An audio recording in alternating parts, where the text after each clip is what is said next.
첫 번째 기조 발표는 장혜영 의원이 대표 발의한 포괄적 차별금지법의 문제점이라는 주제로 이성구 교수님께서 발표해 주시겠습니다. 합동신학대학원대학교 조직신학 전공이십니다. 큰 박수로 맞으시죠. 20분 안에 이 발제문을 말씀드리도록 하겠습니다. 특별히 감사한 것은 여러분들이 같이 이 일을 하신다고 합니다. 제가 84년도에 석사학위를 이 캠퍼스에서 받았는데요. 그때 사인을 했던 교수님 중에 한 분이신 우리 진경훈 교수님께서 이 자리에 같이 발제할 수 있어서 저는 큰 영광으로 생각합니다. 요번에 이제 우리에게 있는 법안이 이제 두 개인데, 하나는 인권위원회 법안인데 평등법이라는 제목으로 얘기되어지는 거죠. 근데 그거는 우선은 놔두고, 우선 장혜영 의원의 9분, 그래서 10분의 국회의원이 발의하신 그 법안 자체는 그냥 차별금지 법안 이렇게 돼 있어요. 근데 자기 자신들이 언제나 포괄적 차별금지법 그렇게 얘기를 합니다. 이것이 가지고 있는 전반적인 문제가 무엇인가 하는 것들을 우리가 생각을 하도록 하겠습니다. 특별히 세 가지 영역에서 가장 문제가 되어지는데, 첫 번째는 가족의 형태가 전혀 차별이 되어서는 안 된다 이렇게 얘기를 하고 있습니다.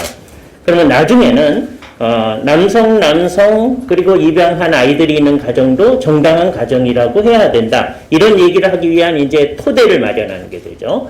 또 그 어떤 종교나 사상에 근거한 비판할 수 없게 되어 있습니다. 이게 이제 문제가 되는 것은 나중에 이단에 대해서 잘못했다고 얘기할 수 없는 일이 여기 포함되어 있는 게 되죠.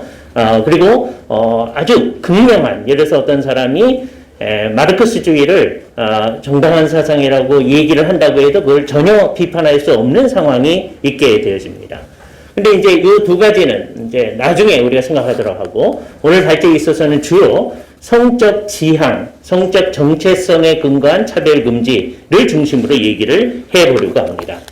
근데 첫 번째 제일 심각한 문제는 이 법안이 굉장히 상위의 법안으로 제한되어 있다는 것입니다.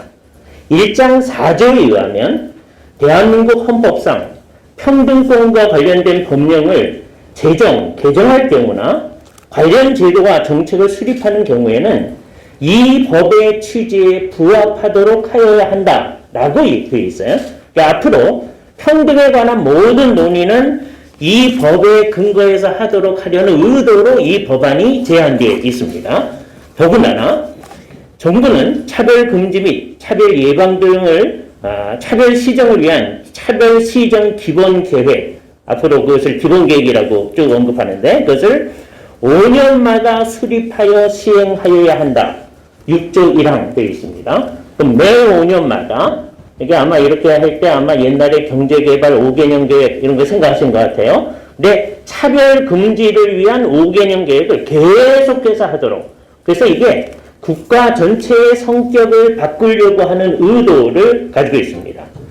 이때 정부는 기본계획을 수립함에 있어서 국가인권위원회가 제7조에 따라 제출하는 권고안을 존중하여야 한다. 7조 3항이 되어 있습니다. 그래서 국가인권위원회의 권고안이 정부가 앞으로 수립하는 모든 안의 기초가 되도록 되어 있습니다. 또한 국가인권위원회는 1항에 중앙행정기관의 장 등에게 1항에서 정한 세부 시행계획, 이행 결과의 제출을 요청할 수 있다. 8조 3항이라고 하고, 제9조에서는 국가 및 지방자치단체는 이 법에 반하는 기존의 법령, 조례, 규칙, 제도, 정책을 조사 연구하여 이 법의 취지에 부합하도록 시정하여야 한다라고 되어 있습니다. 그러니까 앞으로 이 법안이 통과가 되게 되면 국가 전체가 국가인권위원회의 인도에 따라서 일종의 국가 전체를 개조하려는 성격을 지니고 있다는 것을 이 법안을 살펴보면 누구든지 알 수 있게 되었습니다. 그럼 이제 구체적으로 차별 피해를 받았다고 주장되는 경우에 어떤 일이 발생할 것인지에 대해서 말씀을 드리려고 합니다. 대개 성 전체성 문제를 가지고 이 문제를 하게 되면 장애위원도 늘 그런 식으로 얘기하는데 이 법이 얘기하는 것은 3조 1항의 1 첫 번째 경우 즉 고용, 재화, 용역, 시설 등 구급이나 이용, 교육기관과 직업훈련기관에서의 교육훈련이나 이용, 다음에 행정서비스 등의 제공이나 이용에 관해서만 제한을 하려고 하는 것이지 나머지는 안 하려고 한다라고 얘기를 한다 그래요. 그러나 잘 보면 제3조가 금지 대상 차별의 범위인데 5호에 보면 합리적인 이유 없이 성별 등을 이때 성별 등이라고 하는 것은 그저 남성, 여성 그 얘기가 아닙니다. 그건 앞으로 우리가 얘기하려고 하는 모든 것을 다 포함해서 얘기를 하고 있습니다. 그것을 근거로 하여 적대적, 모욕적 환경을 조성하는 듯 신체적, 정신적 고통을 주어 인간의 존엄성을 침해하는 행위가 아무 제한 없이 들어있습니다. 그래서 이거는 모든 상황에 있어서 이렇게 하면 차별을 피해받았다고 주장할 수 있는 것으로 되어 있습니다. 그래서 이 법안을 얘기하시는 분들이 흔히 동성애가 잘못되었다고 얘기를 한다고 해서 처벌받는 건 아니다라고 얘기하는데 그게 아니고 이 법안 자체에 그것을 문제시하는 상황이 있다고 하는 것을 우리는 살펴봐야 합니다. 그래서 3쪽으로 가보시면 구체적으로 어떤 사람이 차별받았다고 이제 느낄 경우에 있어질 과정은 중간 부분에서도 보시죠. 본인이 성적 지향이나 성별 정체성으로 인해 차별을 받았다고 하는 사람, 차별 행위의 피해자라고 되어 있습니다. 그 사람은 국가인권위에 진정을 제기할 수 있습니다. 이제 그 다음서부터가 문제인데 국가인권위원회는 이에 대해서 피해자의 신청에 의하여 또는 직권으로 시정명령을 할 수 있습니다. 그러므로 계속되어져서 어떤 사람이 동성애가 잘못되었다라고 이제 얘기를 했을 때 국가인권위원회가 이 사람에게 시정 조치를 하게 되는데 자기의 양심상 나는 이것이 옳다고 생각한다고 계속 주장하게 되면 시정명령이 그 사람에게 주어지게 됩니다. 그리고 전체적인 틀은 동성애나 양성애도 다 정당한 것이라고 하든지 아니면 이 문제에 대해서 자신의 판단이 섞인 말을 일체하지 말아야 되는 것으로 되어 있습니다. 그것이 있게 되어지면 나중에 이 과정 속에 들어가기 때문에 이 법안의 배후의 정신에 의하면 동성애나 양성애가 잘못되었다는 생각 자체가 차별을 하는 잘못된 생각인 것입니다. 그리고 그 생각을 어떻게 처벌할 수는 없겠죠. 그러나 그것을 표현하는 순간 이런 생각을 가진 사람들이 자기의 생각을 표현하지 말아야 시정명령의 대상이 되는 것을 피할 수 있게 되어지는 겁니다. 이런 시정명령을 받았을 때 정당한 사유 없이 공고를 이행하지 아니한 경우에는 시정명령 및 시정명령 불시행 시 3천만 원 이하의 이행강제금을 부과할 수 있습니다. 41조에서 44조까지. 이건 아까 의원님께서도 말씀해 주셨습니다. 또 앞으로 이거에 따른 복잡한 사회적 문제가 어떻게 나타나게 되는지 우리는 아주 명확하게 알 수 있습니다. 그리고 이 이행 강제금은 지속적으로 주어질 수 있습니다. 그것을 저희가 철회한다라고 하기 전까지는 지속적으로 3천만 원까지의 이행 강제금이 국가인권위원회에 의해서 우리에게 주어지는 겁니다.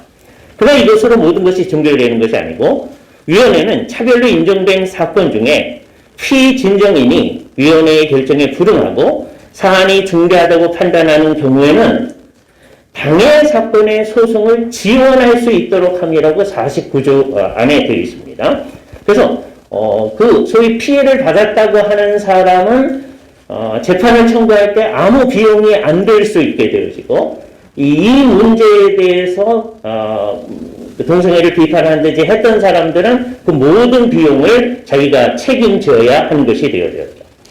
좀 더 구체적으로 말하면 제48조 피해자를 위한 법률 구조 요청에서 진정에 관한 조사, 증거의 확보 또는 피해자의 권리 구제를 위해서 필요하다고 인정되는 경우에 위원회는 피해자를 위하여 대한법률구조공단 또는 그 각계 기관과 단체의 법률 구조를 요청할 수 있다고 하고 위원회는 차별 행위로 인정된 사건 중에 피진정인이 위원회의 결정을 불응하고 사안이 중대하다고 판단된 경우에 당해 사건의 소송을 지원할 수 있다라고 되어 있기 때문에 이 과정에서 국가위원회가 지원을 하게 되는데 이것을 위해서 앞으로 대통령령이 마련되도록 되어 있습니다.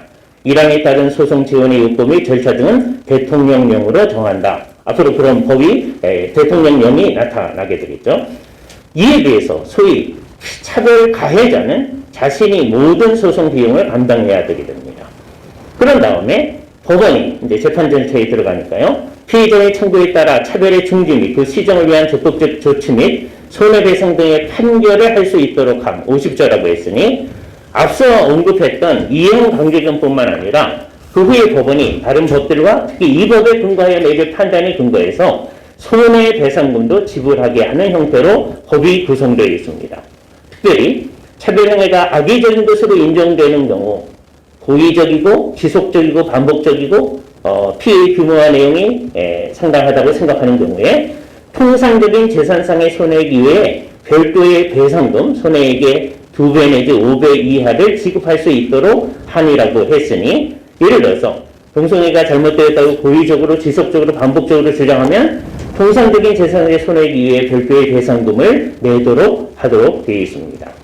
그런데 아주 놀라운 이 법의 창의적인 면은 뭐냐 하면 여태까지 모든 법안에서는 피해 받았다고 하는 사람, 피해 당했다고 하는 사람들이 그것에 대해서 증명을 해야 했는데 이 법에 있어서는 차별 행위를 한 자가 고의 또는 과실이 없음을 증명한 경우에는 그러하지 아니한다 라고 51조에서 얘기하고 있어서 이게 아주 독특한 일인데 이 법률과 관련된 분쟁 해결에 있어서는 차별 행위가 있었다는 사실을 피해자가 주장하면 그러한 행위가 없었다거나 성별 등을 이유로 한 차별이 아니라거나 정당한 사유가 있었다는 점은 상대방, 소위 차별을 했다고 하는 사람이 입증해야 한다라고 명시하고 있습니다. 이게 심각한 문제가 되어지는 것이죠. 그렇다면 동성애 등의 문제와 관련해서 이 법안의 문제점은 구체적으로 무엇일까요? 첫 번째, 이 법안에서 성별이란 남성, 여성, 그 외에 분류할 수 없는 성을 한다. 2조 1항 이렇게 되어 있습니다. 그러니까 이 법안이 통과되고 나면 이제 우리나라에는 남성, 여성, 그 다음에 그 외에 분류할 수 없는 성이라고 얘기합니다. 이게 계속 언급되어지는 성평등이 나아가는 방향이죠. 지금 현재 헌법이 보장하고 있는 양성평등으로부터 성평등으로 나아가려고 할 때 의도하는 바가 바로 여기 있다고 하는 것을 알 수 있습니다.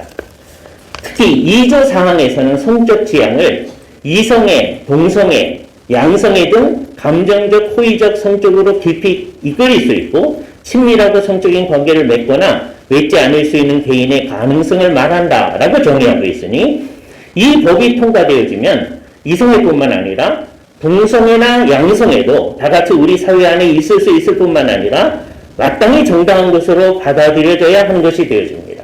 만약 어떤 사람이 나는 양성애를 하겠다라고 한다고 해서 그것을 잘못했다라고 얘기하면 차별을 한 것이 되어지는 것이 되기 때문입니다.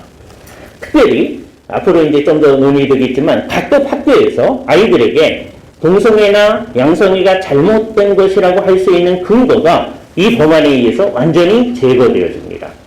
만일 그렇게 여기면서 어떤 가르침이나 충고를 아이들에게 하게 되면 그것도 차별을 한 행위로 판단되어지고 그에 따른 조치를 감수해야 하는 것으로 되어 있습니다. 성별 정체성도 자신의 성별에 관한 인식 또는 표현을 말하며 자신이 인지하는 성과 타인이 인지하는 성이 일치하거나 불일치하는 상황을 포함한다. 2조 5항에 되어 있어서 스스로가 나를 제3의 성으로 얘기한다든지 아니면 나는 성이 없다고 얘기한다든지 라고 하는 것들이 다 인정될 수 있는 것으로 되어져 있습니다. 그리고 아까 얘기했듯이 3조 1항의 4, 5호에서 특별히 성별 등을 이유로 적대적 모욕적 환경을 조성하는 듯 신체적, 정신적 고통을 줘 인간의 존엄성을 침해하는 행위가 전부 다 차별 행위라고 얘기되어지는데 이때 5항에 합리적인 이유 없이 성별 등을 이유로 특정 개인이나 개인에 대한 집단에 대한 분리, 구별, 제한, 배제, 거부 등의 불리한 대우를 표시하거나 조장하는 광고 행위라는 표현. 이 이제 광고 행위라는 게 어디까지 이해될 수 있는가라고 하는 게 이제 복잡한 문제가 되겠죠. 나중에 변호사님들께서 얘기를 해주시겠지만 이것 때문에 그 어떤 것도 전부 다 차별을 하는 행위로 규정되어 있기 때문에 이것은 심각한 논란을 일으키는 문제가 되어집니다. 제일 문제가 되는 데가 이제 학교입니다. 학교가 되어집니다. 우선 일반 학교도 말할 것도 없거니와 아까 일반 학교에서 어떤 건전한 양심을 지닌 선생님께서 아이들한테 또 어떤 교수님이 학생들한테 동성애는 안 된다라고 얘기하면 이 법에 저촉하는 것으로 되어 있습니다. 그런데 학교는 어떻게 하도록 되어 있는데 이 법에 31조에 교육기관의 장은 성별 등을 이유로, 이때 성별 등을 이유라고 하는 것은 양성애, 동성애 그걸 다 포함해서 하는 얘기입니다. 교육기관에 지원, 입학, 편입을 제한 금지하거나 교육활동에 대한 지원을 달리하거나 불리하게 해서는 안 된다라고 되어 있을 뿐만 아니라 이런 것들을 이유로 전학, 자퇴를 강요하거나 퇴학 등의 불이익 조치를 해서는 안 된다라고 되어져 있습니다.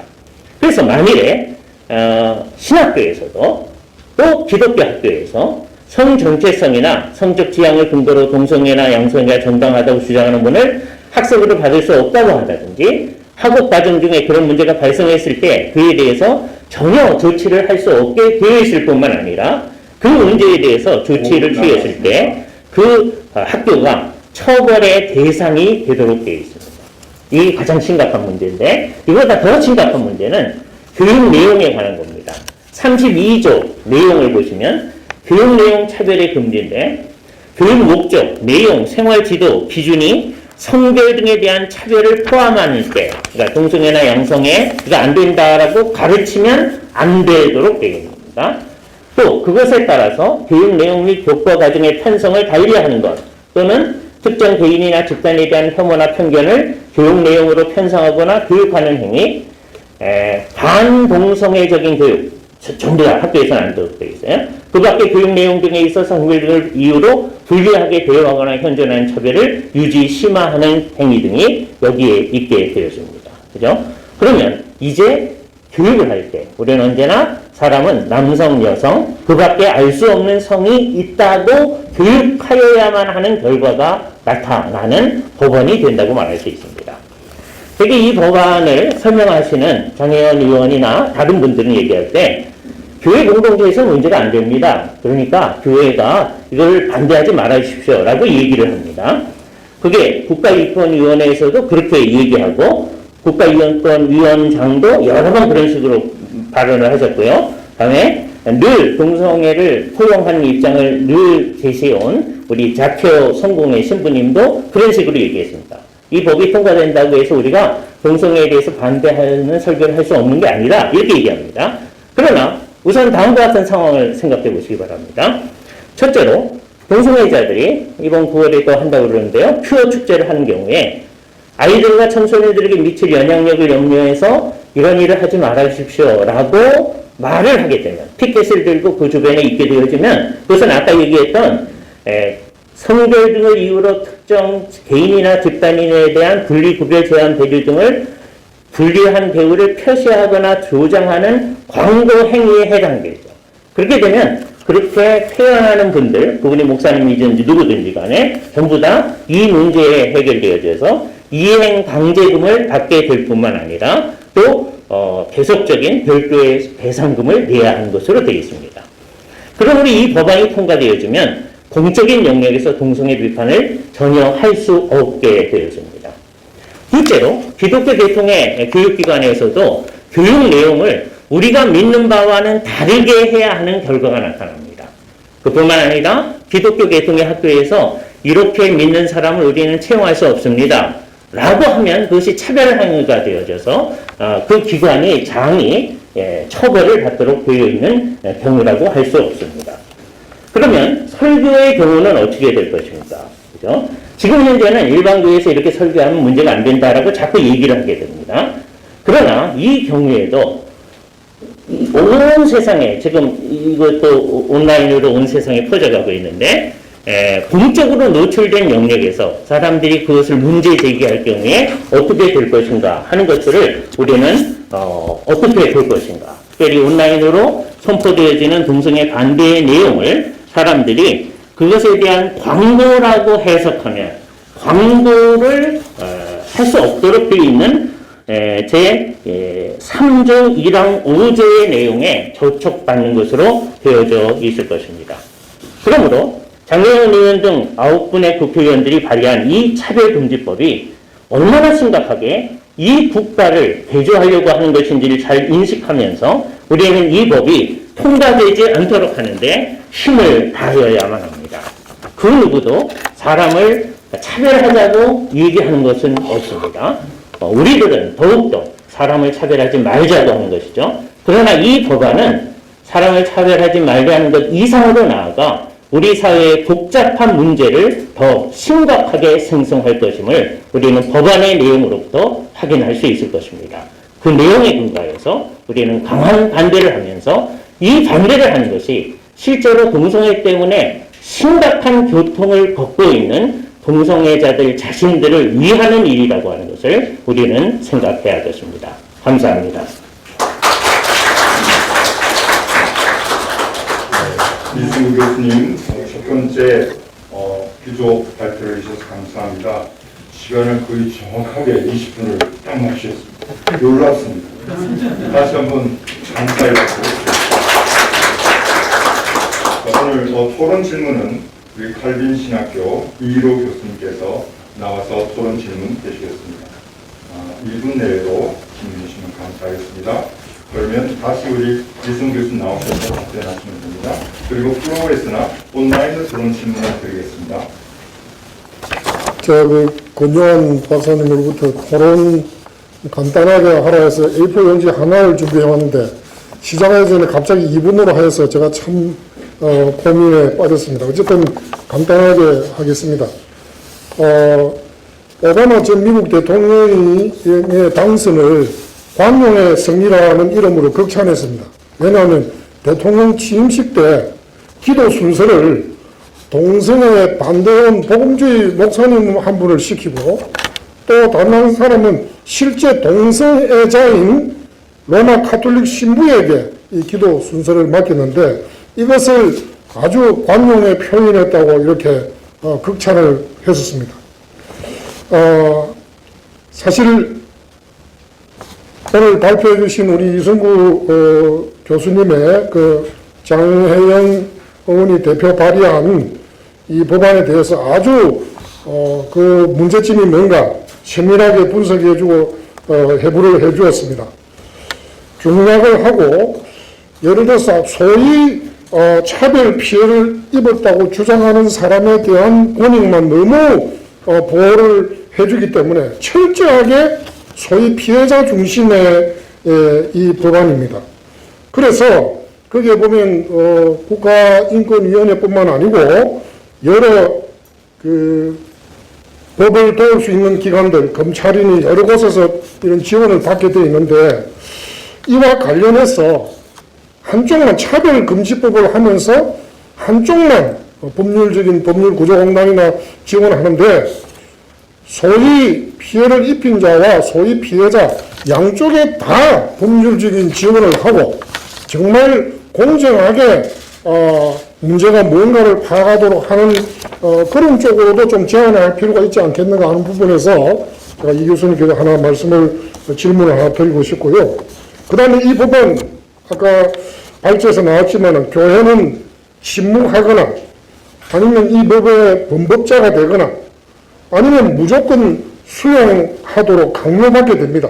근데 세상을 정화시키는 그런 그 사명을 가진 교회가 영적 전투에서 무장 해제를 강요받고 있는 이 차별금지법이 제정되는데 우리 이승우 교수님 마지막에 그 지역 유권자로서 각 지역의 국회의원에게 적극적인 반대 의사 표현을 하자고 되어 있는데 한 가지 우리가 이 발제를 듣고 이런 교회가 원래는 한 몸 공동체라고 하지 않습니까? 성경적으로 뭐 교단적으로나 약간의 지체로서 이렇게 각각 손, 발 뭐 다르지만 이런 한 몸 공동체로서 교회가 이런 적그리스도적인 사탄적인 악마적인 악법을 제정하는 데서 반성경적인 법을 제정할 때 개인, 신자 개인이나 교회나 교단적이거나 교회연합적으로 한 몸 공동체로서 복원력을 가지고 싸울 수 있는 길이 어떤 길이 있는가 하는 부분에 대해서 우리 기한 그 장영 대표 발의한 이 법안과 국가인권위원회 권고안의 문제점을 정밀 분석해 주신 이 교수님 감사를 드리면서 그 부분에 어떤 좋은 생각을 가지신 질문을 대신하겠습니다. 감사합니다. 네, 감사합니다. 두 가지 질문을 하겠습니다. 네, 답변을 부탁드리겠습니다. 예, 네, 첫 번째는 이 법안에 의하면 우리가 동성애를 비판하면 우리는 범법자가 됩니다. 범법자를 법률적으로 보호해 주라고 하는 법안이 들어갈 리가 없죠. 이 법안은 철저하게 동성애를 비판하는 사람들을 말을 못하도록 하는, 생각을 하는 걸 금지할 수는 없겠죠. 그런데 말은 못하도록 하는, 표현의 자유를 억압하는 법안이다 라고 하는 것을, 그래서 우리도 똑같은 법률적 보호를 받을 수 있으라고 하는 것은 이 법안에서는 기대할 수 없으리라. 비슷하게 아마 국가인권위원회에서 지금 준비하고 있는 평등법도 역시 같은 기조를 가지고 있으리라고 생각되었습니다. 두 번째, 어떻게 우리가 같이 교회 전체의 반대를 할 것인가. 지금 제일 잘 할 수 있는 기관이 한교연뿐입니다. 그죠? 한기총이라는 기관은 어떻게 되었는지 몇몇 신실한 교회들이 그 속에 있긴 있는데 나머지 분들은 상당히 이단인 분들이 거기 있어서 몇몇 교회만 빠져나오면 이단 집단이 되거든요. 그러니까 한국교회를 대표하는 집단이 될 수 없습니다. KNCC는 이 법을 찬성하고 있는 데입니다. 그렇기 때문에 이제 우리가 유일하게 같이 그래도 합할 수 있는 데는 한교연이 한국교회 전체를 대표해서 이것의 문제점을 이와 같이 나누고 다 같이 비판하는 일을 할 수 있을 것입니다. 근데 문제는 한교연에서 나선다고 해도 개개인 성도들이 이 문제 의식을 깊이 가지고 자기들의 일반 시민으로서의 의식을 잘 활동하지 않으면 효과적으로 일을 할 수 없는 것이죠.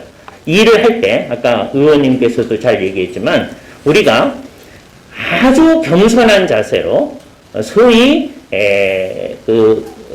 시민성을 최대한 발휘하면서 반대하는 운동을 하지 않으면 우리가 무례한 사람들로 이 세상에 인식되어지는 겁니다. 우리는 그것이 우리의 목적이 아닌 거죠. 무례하지 않으면서 우리가 이 사회를 위해서 그리고 궁극적으로는 동성애자를 위해서 이 법안이 통과되지 않도록 하는 그 일을 한 사람 한 사람 성도들이 해야 되며 이 일이 효과적으로 하려면 아까 교회만 해서는 안 되고요. 그러면 기독교가 자기들의 유익을 위해서 이렇게 한다 이렇게 생각하거든요. 그러니까 기독교인도 있고 우리 진교훈 교수님 같은 천주교인도 있고 일반 시민도 있고 그래서 이 운동은 시민운동으로 전개되어야 효과적으로 반박할 수 있는 일이 될 것입니다. 물론 기독교인들이 우리들끼리 하나님의 말씀에 근거해서 우리는 이 법을 도무지 수용할 수 없다는 의식을 가지는 것은 필요합니다. 그러나 실질적인 활동은 일반 사회 속에서의 커다란 시민운동으로 전개되어야만 이것이 효과적으로 이 사회에서 그 영향력을 발휘할 수 있을 것이라고 생각됩니다. 혹시 네, 다른 질문? 감사합니다. 박수. 잠깐만. 예.